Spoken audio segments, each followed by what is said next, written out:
Ó, uma fêmea, topetezinho de osso, bem fininho, ó.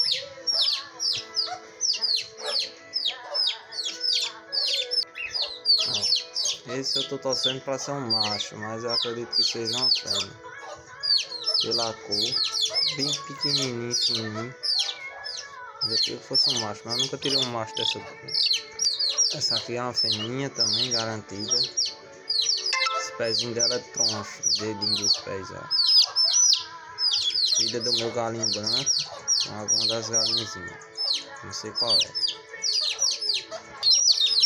Esse aqui eu tô com uma leve desconfiança que é macho. A barbela dele começou a aparecer.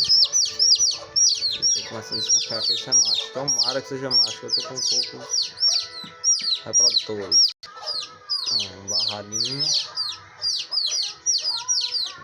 Barradinho e pescoço pelado. Porém é filho de uma Nagasaki, né? Filho de uma Nagasaki, mas é bem fininho, saiu bem fininho. Filho de uma Nagasaki com um rabinho, com um garnizé. O outro nasceu com o rabinho em pé, mas esse nasceu com o rabinho bem para trás. Só tá aqui para vocês verem.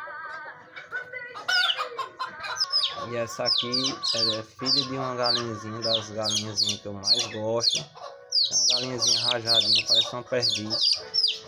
Ela nasceu também numa cor bem bonita, ó. Ela vai ficar bem rajadinha, né?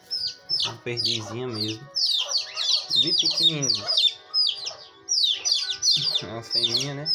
Vai ficar linda essa galinhazinha, linda, linda. Eu gosto muito dela.